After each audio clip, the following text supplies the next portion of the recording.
Bonjour à tous, ça va les caps. Aujourd'hui, une nouvelle vidéo. Dans cette vidéo, on va parler de deux choses. On va parler de l'affaire Depardieu, bien évidemment, et pas que de ça. On va parler de ce bon vieux Dieudo, parce que Dieudo, il nous poste une petite vidéo sur son Twitter, Mbala Dieudo, dans lequel justement il parle de deux choses. Il parle de l'affaire Depardieu, il dit un petit peu son avis, il a un message même à Depardieu. Il transmet un message qu'on va évidemment, dans lequel on va réagir.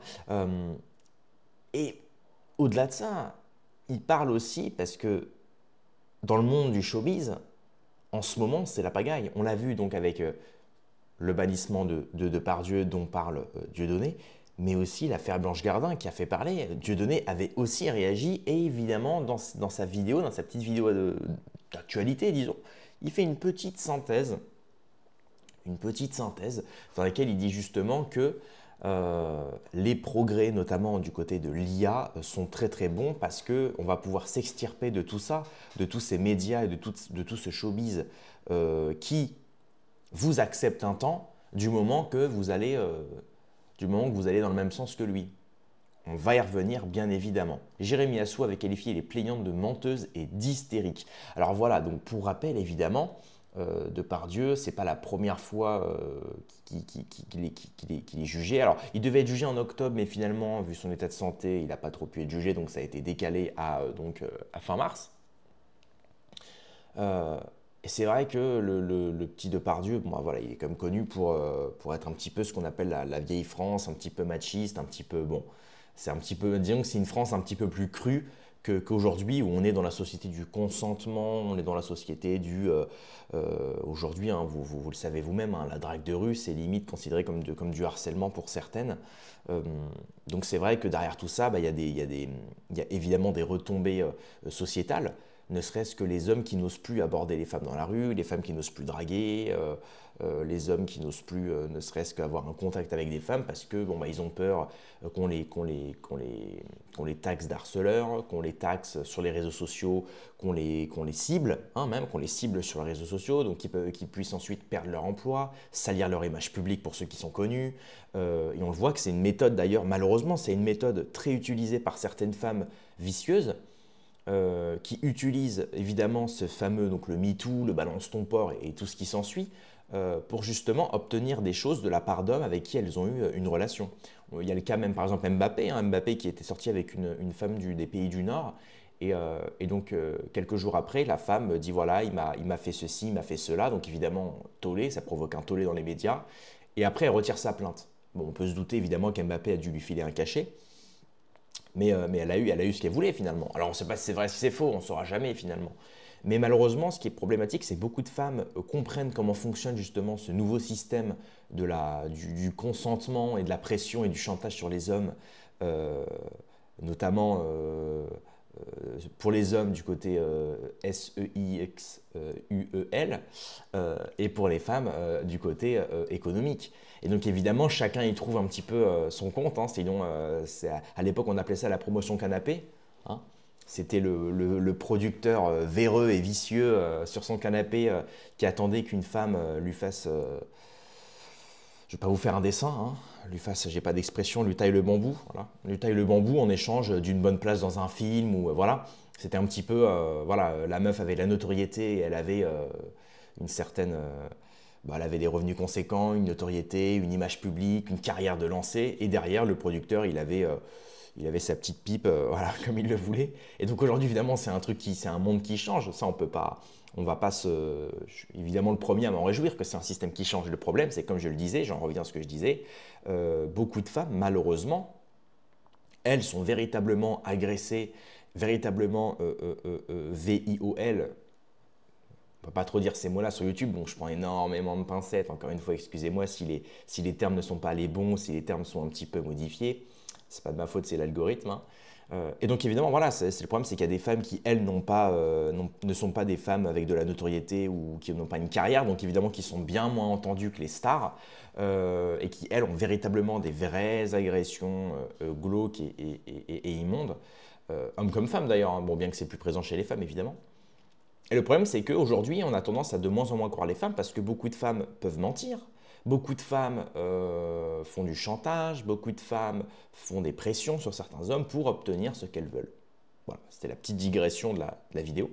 Mais c'est important de mettre ça en avant parce qu'aujourd'hui, effectivement, ça terrorise les hommes puisque, comme je vous l'ai dit, il y a statistiquement, regardez aujourd'hui les statistiques, les jeunes de mon âge, hein, entre 15 et 25 ans, ont de moins en moins de rapports, font de moins en moins de dragues de rue, rencontrent de moins en moins de partenaires avec qui ils peuvent vivre une histoire, avec qui ils peuvent vivre ne serait-ce qu'un moment de tendresse, etc.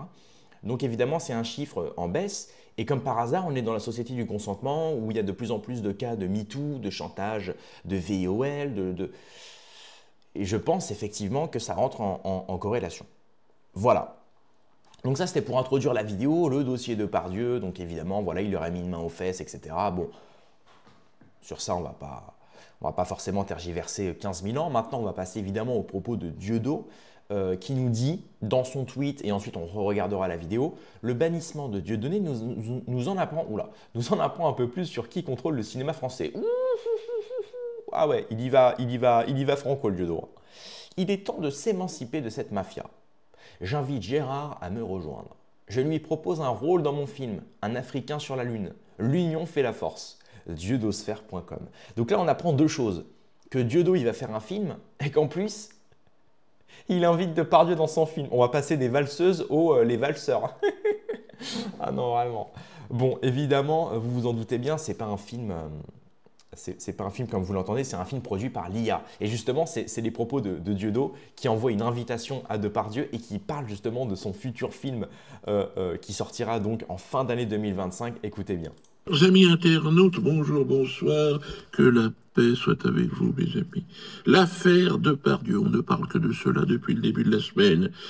En même temps que se déroulait le procès Sarkozy dans son volet libyen, se jouait dans une autre salle de ce grand théâtre qu'est le tribunal, une autre pièce de théâtre, celle de la crucifixion de Gérard Depardieu, qui aurait, selon l'accusation, ploté deux femmes sur le tournage d'un film. Le procureur, personnage central de cette comédie, censé représenter la société, a demandé 18 mois de prison ferme et 20 000 € d'amende pour le délinquant. Alors je n'y étais pas et je me garderais bien d'émettre un avis sur cette affaire, si ce n'est que les médias en ont fait un divertissement qui a occupé l'essentiel de la scène médiatique. Mais surtout, on nous a appris que Gérard Depardieu ne referait plus jamais de cinéma. Ah, c'est très étonnant. Les médias subventionnés nous ont appris cela. Mais c'est assez étonnant. Pourquoi ? Et là, ils expliquent, parce que les chaînes de télé et les plateformes de streaming ne mettront plus jamais d'argent sur le nom de Depardieu. Alors c'est très intéressant, car on apprend un peu plus sur qui contrôle le cinéma français. Qui est derrière tout ça?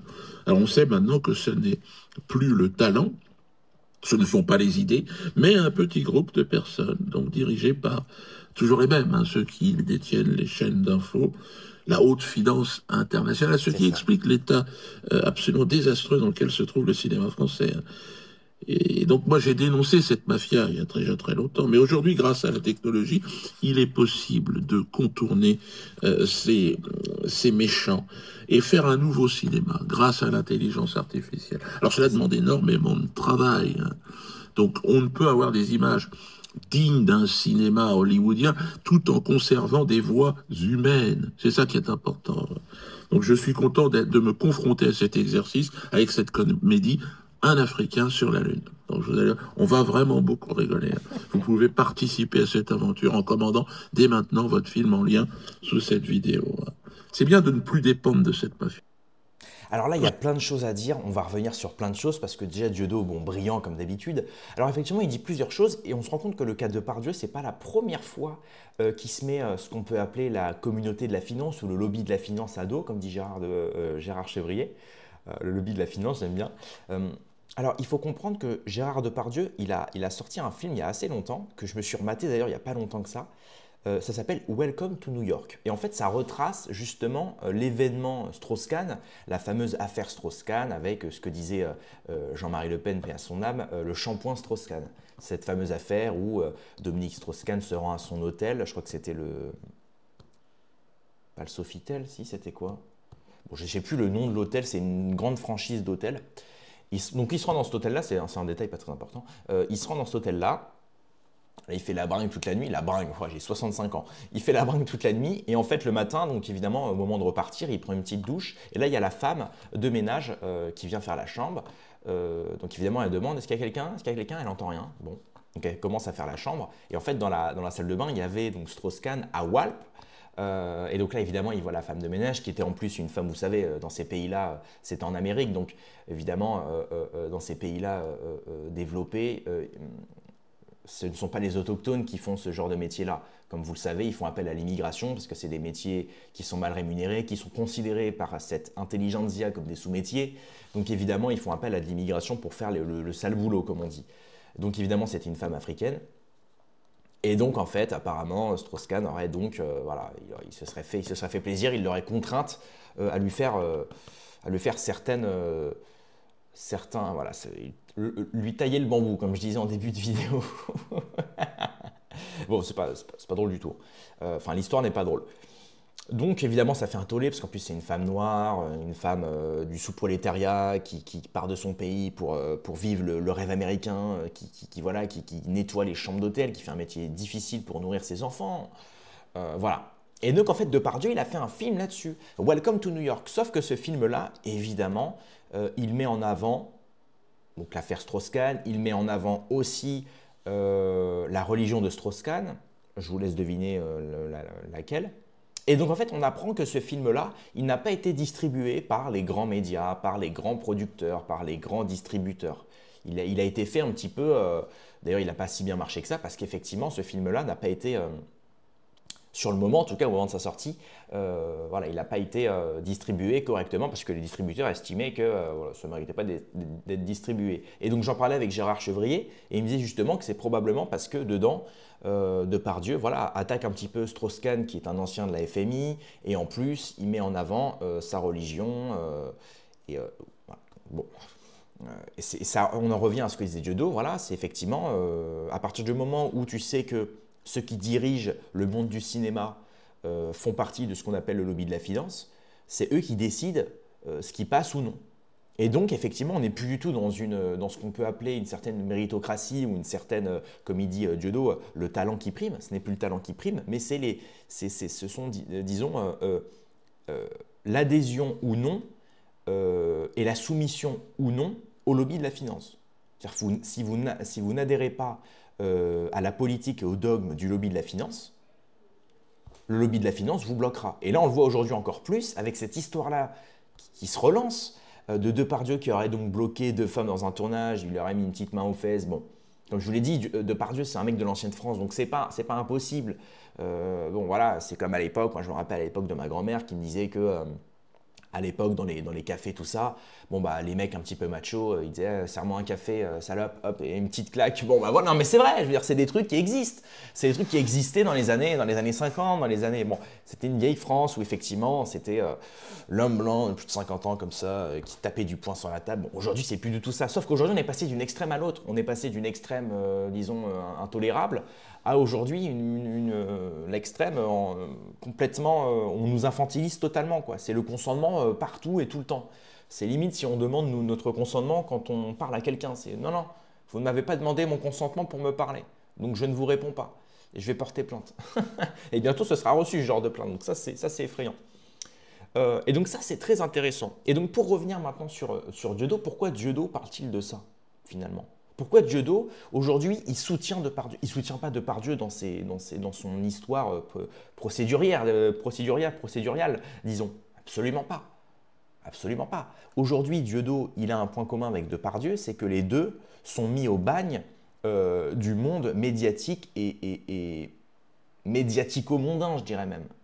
Pourquoi? Eh bien, revenons sur l'histoire de Dieudo. Dieudo, il fait rire la France entière. Dieudo, il a un talent. Inné ou pas, ça je sais pas, mais il a un talent, il fait rire les gens. Il fait une forme une certaine ingénierie sociale chez les gens et il arrive à rentrer dans leur cerveau et à les faire rire. C'est du génie ça. Et bien, à un moment donné, Dieudo, il se rend compte que ce rire-là, le fait de faire rire des gens sur scène, il peut l'exploiter et c'est cette popularité qu'il a, cette notoriété qu'il a, il peut l'utiliser pour véhiculer une idée, pour véhiculer des messages. Effectivement, quand on commence à être connu, la plupart des gens se disent, bon bah voilà, maintenant que j'ai de la notoriété et que je suis important, je peux utiliser cette importance et cette influence-là pour de bonnes choses. Certains, on le voit, certains influenceurs font des cagnottes ou font de l'humanitaire. Certaines stars, effectivement, font de l'humanitaire ou viennent en aide aux plus pauvres parce qu'ils se rappellent que, c'est surtout les pauvres qui deviennent riches qui font ça, parce qu'ils se rappellent que, voilà, effectivement, ils se sont extirpés de leur propre classe sociale, donc ils sentent qu'effectivement, ils se mettent à la place de ceux qui sont pauvres, et en fait, parce qu'ils l'ont été. Et donc Dieudo, donc lui, il ne voulait pas faire un film sur les pauvres, non, il s'est dit, je vais utiliser mon influence pour réaliser un film sur l'histoire de l'esclavage. Donc là, il s'est dit, voilà, c'est parfait. Lui qui est un homme à moitié blanc, moitié noir, qui est d'une mère bretonne et d'un père, si je dis pas de bêtises, camerounais, donc évidemment, il s'est dit, voilà. Et puis surtout, les gens avec qui il traînait voilà, lui ont dit, Dieudo, voilà, aujourd'hui tu as de l'influence, fais quelque chose. Effectivement, Dieudo, il s'est dit, bah voilà, lui, comme il le dit souvent, il a été même victime de racisme, etc. Donc il s'est dit, aujourd'hui, il faut remettre les pendules à l'heure, je vais utiliser ma notoriété pour parler d'une cause qui me tient à cœur, qui plus est l'esclavage. Donc il se rend évidemment, si je ne dis pas de bêtises, au CNC, pour demander une aide. Parce qu'évidemment, produire un film, surtout à l'époque, là je vous parle de début 2000, 90, 2000, voilà. J'ai fait une vidéo d'ailleurs sur Dieudo, sur toute l'histoire de Dieudo, je vous invite à la voir. Parce que là, j'ai plus les détails précis, je vous dis ça de tête, mais bon. Donc voilà, il va au CNC et il dit voilà, j'ai besoin d'une aide financière. Donc il remplit le contrat, il y a une forme il y a un programme auquel il faut remplir certaines conditions, ton scénario, ton histoire, etc. Bon. Et en fait, il se voit refuser cette aide. Donc évidemment, sans aide, tu ne peux pas produire de film, surtout à l'époque où évidemment, ne serait-ce que de payer une équipe, un cadreur, un preneur son, un monteur vidéo, etc., même si c'est les potes d'un tel, etc., même si lui, il a un peu de réseau, bon bah voilà, je veux dire, tu as quand même besoin de thunes, puis en plus tu as besoin d'autorisation, puis en plus c'est sur l'esclavage, donc là ça nécessite beaucoup d'acteurs, ça nécessite quand même pas mal de fric. Et vous allez me dire, mais quel rapport? C'est juste parce qu'il s'est fait refuser ça? Non, bien évidemment que non. Dieudo, cette même année-là où il s'est fait refuser cette aide du CNC, il voit à la tête, donc il voit dans la liste de tous les films qui ont reçu des aides du CNC, la majorité des films qui ont reçu une aide sont des films qui traitent de la Shoah et qui traitent globalement de l'ère de la Seconde Guerre mondiale, de l'ignoble traite des Juifs qui ont vécu un sort qui plus est très malheureux. Et donc là, il se dit, attends, il n'y a aucun film qui n'a été fait sur l'esclavage, aucun. Ou alors un ou deux, mais c'est des films pourris qui n'ont jamais été lourdement médiatisés, etc. Et il dit, putain, c'est une cause en plus, je veux dire, il y a énormément d'Africains en Europe, il y a énormément d'Africains en France. On sait aujourd'hui qu'évidemment, l'Europe a joué un rôle dans l'histoire de l'esclavage, etc. Et donc là, personne n'en parle. Ou alors, quand on en parle, comme il le dit, voilà, c'est faire un en attend. On ment sur l'histoire. On raconte des sottises. Et pendant ce temps, il se dit, putain, il y a quand même des films qui reçoivent énormément d'aide, à hauteur de plusieurs millions, qui parlent donc évidemment de la Seconde Guerre mondiale, qui plus est notamment du sort des Juifs pendant la Seconde Guerre, alors que les Juifs représentent moins d'1% de la population en France. En Europe, pareil, maintenant la plupart sont partis aux États-Unis, soit sont retournés en Israël. Enfin voilà, c'est effectivement un peuple qui est d'ailleurs souvent en diaspora. Il ne comprend pas trop. Il dit, attends, mais le CNC en plus, c'est de l'aide tirée du contribuable français. Je veux dire, excuse-moi, normalement, si on est dans la République, notamment où on dit que c'est l'égalité, bon bah voilà, distribue un peu de fric pour faire un film qui raconte l'histoire des Noirs, qui raconte l'histoire des Juifs, qui raconte l'histoire des Blancs, qui raconte l'histoire des chrétiens, des orthodoxes. Normalement, c'est... Et donc c'est là qu'il comprend effectivement petit à petit que, en fait, il y a une mainmise effectivement sur le monde du cinéma qui ne veut traiter que de certains sujets. Et on le voit aujourd'hui dans les films du cinéma. Les films de cinéma, vous le voyez bien, hein, c'est des films globalement, enfin c'est pourri quoi. Hein. Le cinéma français n'a jamais été aussi bas qu'aujourd'hui quoi. C'est de l'humour à deux balles, enfin voilà, c'est des comédies ou des comédies sociales burlesques, totalement caricaturales, qui ne représentent d'ailleurs plus du tout la véritable France. On est quand même loin des grands du génie de Funès ou. Donc bon. Et donc cette même année-là, s'ensuit évidemment les fameux sketchs de Dieudo sur la communauté. Vous savez très bien, comme dit Delaware. Donc évidemment, voilà, après vous connaissez l'histoire, hein, il commence à recevoir de lourdes persécutions, de lourdes sanctions, parce que voilà, il fait des blagues, il insiste évidemment sur une certaine communauté, alors qu'il a fait rire sur plein d'autres communautés, mais effectivement, là il a pris le coup de tonnerre, disons. Et donc depuis, voilà, c'est une lutte, c'est toute une lutte. Il a dédié sa vie à ça, en fait, à lutter effectivement contre cette mainmise d'une petite élite qui n'a pas forcément d'ethnie, de religion ou quoi que ce soit, hein, qui a simplement pour but d'insister sur une certaine propagande culturelle, cinématographique, musicale, etc. Et malheureusement, pendant ce temps, on ne parle pas de certains sujets qui méritent d'être énoncés, notamment la traite de l'esclavage ou d'autres, ou par exemple le film de Depardieu qui n'a pas été, en tout cas à l'époque, qui a été assez mal reçu. Donc voilà. Et donc c'est pour ça en fait que Dieudo maintenant il se réjouit aujourd'hui de l'IA, de l'intelligence artificielle, qui se réjouit effectivement même des réseaux sociaux, parce que c'est une certaine porte de sortie. Même moi avec ma chaîne YouTube, hein, c'est une sorte de média alternatif, bien que je ne sois pas le meilleur des journalistes. Bon, bah, effectivement, je fais des erreurs comme tout le monde, hein, je veux dire, je ne suis pas formé à ça. Mais petit à petit, bah, voilà, on essaie on prend de la bouteille avec l'âge, hein, on a de la bouteille, on se forme nous-mêmes en fait. Et effectivement, avec les médias alternatifs, les sites internet, et aujourd'hui l'IA, ça permet à des mecs comme Dieudo de ne plus être dépendants évidemment de certains de ces petits groupes, de certains lobbies ou de certaines pressions politiques et idéologiques, qui fait que tu peux maintenant avoir tes propres valeurs, tes propres idées, ton propre avis, sans dépendre de quoi que ce soit. Et tu peux en plus produire du contenu cinématographique, musical, télévisuel, médiatique, etc. Et pour moi, c'est une véritable avancée démocratique. Parce qu'aujourd'hui, effectivement, vous le voyez dans le monde du cinéma, regardez toutes les personnes du cinéma, quand il y a eu l'attaque du 7 octobre, ils se sont tous soumis. Personne, et la moindre personne qui a osé prendre part pour les Palestiniens, extirpée. Blanche Gardin, extirpée. Hakim Omiri, extirpé. Tous ceux qui ont osé parler sur le conflit israélo-palestinien en la faveur de la Palestine, ou au moins des peuples opprimés, qui plus est des civils israéliens et des civils palestiniens, non, c'est trop, hop. Ils se font fermer les portes du showbiz. Donc effectivement, là, tu te rends compte que c'est une avancée de pouvoir aujourd'hui garder toutes ces valeurs donc politiques, idéologiques et morales, tout en pouvant effectivement à côté faire preuve d'une certaine envie artistique. Et ça, c'est une véritable avancée. Voilà. Et Dieudo nous a très bien récapitulé ça en rebondissant sur l'affaire Depardieu. Voilà. Donc évidemment, on suivra l'affaire Depardieu, voire je crois qu'il a été condamné, hein, si je ne dis pas de bêtises. Comme il le dit, Dieudo, voilà, pour l'instant, il va certainement faire appel, mais voilà, le juge a réclamé plusieurs mois de prison, une amende et évidemment des soins psychologiques.